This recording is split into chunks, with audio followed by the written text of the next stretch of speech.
Povo de Deus Maranata, hoje nós vamos explorar um momento crucial no julgamento de Jesus, onde a verdade e a covardia colidem em uma história que fala muito sobre escolhas, integridade e os perigos de ceder aos que os outros querem.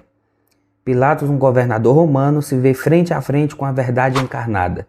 Mas será que ele teve a coragem de agir com integridade? Vamos entender juntos como essa história nos ensina a lidar com as pressões e a manter o compromisso com a verdade. No Evangelho de João, nós vemos que os líderes religiosos já planejavam capturar Jesus e levá-lo à morte há algum tempo. Porém, havia uma questão. A hora de Jesus ainda não tinha chegado. Em várias passagens, como em João 2:4 e 7:6, Jesus fala sobre o seu tempo. Esse tempo era específico e apontava diretamente para a sua crucificação, um momento crucial em que sua missão seria completada aqui na terra. Finalmente, no jardim do Getsêmani, essa hora chegou. Jesus é capturado e levado a julgamento, passando ali por diversas autoridades. Primeiro Anás, recapitulando, depois Caifás e por fim Pilatos, o governador romano. É nesse momento que João nos apresenta uma testemunha inesperada, o próprio Pilatos. Diferente das outras testemunhas que a gente tem visto, que eram judeus e que sua maioria plebeus, Pilato era um romano, um juiz, alguém com autoridade para decidir sobre a vida e a morte de Jesus. Naquela manhã de sexta-feira, Jesus é levado até ele. Pilatos inicialmente pretendia resolver o caso rapidamente, mas algo incomum acontece. Jesus se destaca pela forma como responde. Em um dos momentos mais marcantes do Evangelho, Jesus afirma que veio ao mundo para testemunhar a verdade. E então ele declara: todo aquele que é da verdade ouve a minha voz.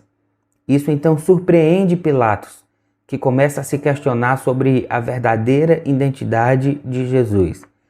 Apesar de toda a pressão e das expectativas da multidão, Pilatos declara Jesus inocente, não uma, mas 3 vezes.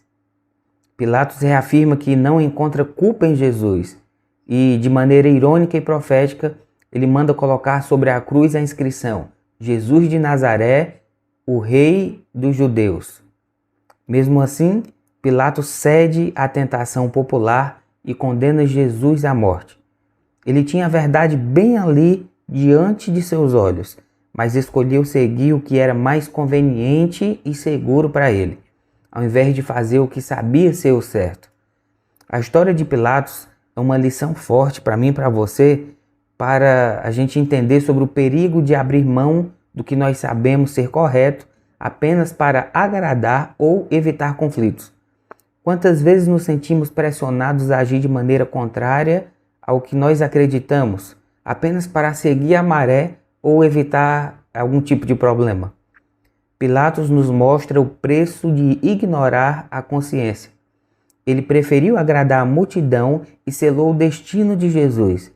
A lição que fica é clara: o verdadeiro compromisso com a verdade exige coragem e também integridade.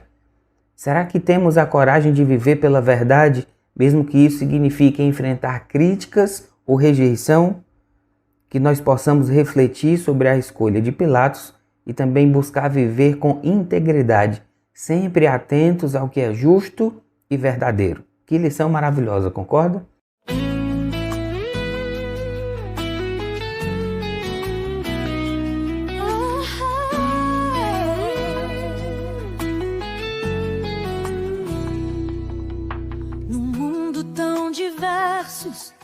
Cada um em sua jornada, encontramos a verdade que transforma e é sagrada. Histórias de encontros na luz da revelação. Jesus é o Messias, a nossa salvação. Tomé viu e creu, mas há muitos que não veem, e a voz do Salvador no oração é que vem. Bem-aventurados são os que creem sem ver. A fé é a certeza do que não se pode ter. Unidos em Cristo, somos todos irmãos.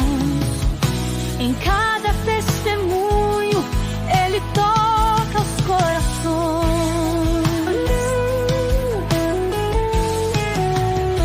João Batista declarou: eis o Cordeiro aqui. André disse ao irmão: achamos o que é o porvir. Natanael se espanta, reconhece o rei. E em cada testemunho, o amor de Deus eu sei. Caminhando juntos em busca do mesmo ideal, a fé nos revela o eterno e nos faz imortal. Bem-aventurados são os que creem sem ver. A fé é a certeza do que não se pode ter. Unidos em Cristo, somos todos irmãos. Em cada testemunho, Ele toca os corações. Mulher samaritana encontrou a verdade. O cego que enxergou viveu a liberdade. Jesus é a resposta, é a luz que ilumina a nossa esperança. Em sua graça se destina. Bem-aventurados são os que creem sem ver. A fé é a certeza do que não se pode ter. Unidos em Cristo, somos todos irmãos. Em cada testemunho, Ele toca os corações. Assim seguimos firmes, crendo no que é real. Jesus é o caminho, o amor sem igual. Terça, 12 de novembro. O reflexo na íris. Ele o encontrou numa terra deserta e no ermo solitário, povoado de uivos. Odiou-o e cuidou dele, guardando-o como a menina dos olhos. Deuteronômio capítulo 32, verso 10. A Bíblia está cheia de modelos de atuação. Quando Deus age, é bom observá-lo. É o caso de Deuteronômio 32:10, no qual está relatado como ele tomou conta do povo de Israel.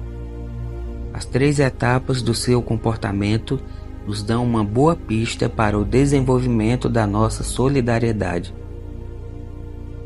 Tal como ocorre na atualidade, os processos solidários começam com a identificação de uma necessidade a ser suprida. Israel era um povo que se encontrava em confusão, no deserto da identidade, sem conhecer a si próprio. Estava cercado de perigos e se sentia ameaçado. Tinha necessidade de identidade e proteção. E o Senhor agiu em resposta a isso. Primeiramente, Deus envolve seu povo. Ele estende seus braços, criando um ambiente seguro. É uma atitude bem paternal e muito carinhosa. Deus aconchega aquele que já está bastante machucado. Nossa primeira missão de solidariedade é mitigar os fatores que causam danos. Cada situação vai precisar de uma ação diferente. Há fome e será preciso alimentar o faminto. Há violência e será preciso evitar mais agressões. Há pobreza e será preciso proporcionar recursos. Seja como for, é preciso abraçar o necessitado. Em segundo lugar, Deus ensina. Ele não somente dá o peixe, como também mostra como pescar. O desenvolvimento da autogestão é uma bênção para as pessoas. Educar não somente melhora o momento, como também modifica o futuro e transforma sociedades. Em terceiro lugar, Deus cuida. E Ele cuida de nós como cuida da própria pupila, como se fôssemos a menina dos seus olhos. No Oriente Próximo, essa expressão significa que Ele cuida de nós como se fôssemos a coisa mais valiosa do seu ser. Sabe por que a pupila é chamada de menina? Porque os romanos viam uma pequena figura, a de uma menina, refletida na íris dos outros. Pois bem, a figura que aparece na íris de Deus somos nós. É o nosso reflexo. O Senhor não deixa de nos olhar, de prestar atenção em nós. Ele sempre cuida de nosso viver. E nós devemos proceder da mesma maneira com as outras pessoas, porque a solidariedade não funciona como algo espontâneo. Precisamos cultivá-la. Abrace, ensine, cuide, imite o caráter de Deus. A meditação de hoje nos convida para que sejamos a íris de Deus. Então nós vamos orar para que Deus nos use a fazer pelos outros o que Ele tem feito por nós. Senhor nosso Deus, muito obrigado por mais um estudo, mais um devocional diário. Ouvimos a Tua voz na lição da Escola Sabatina, ouvimos a Tua voz também na meditação diária, nos convidando, Senhor, a estarmos juntos de Ti, para que nós possamos refletir a Tua glória aqui na terra. Assim como o Senhor cuida de nós todos os dias, nos ajuda a cuidar das outras pessoas, seja com uma ajuda financeira, seja com uma palavra de amor, seja com uma mensagem bíblica nas redes sociais, seja com uma oração. Nos ajuda a refletir a Tua glória. Abençoa a nossa família nesse dia de desafios. Nós oramos em nome de Jesus. Amém. Filho e filha de Deus, nos ajude curtindo o vídeo, deixando seu comentário, se inscrevendo no canal se não é inscrito, compartilhando essa mensagem com as pessoas ao seu redor. E amanhã a gente se vê em mais um devocional diário. Fica com Deus.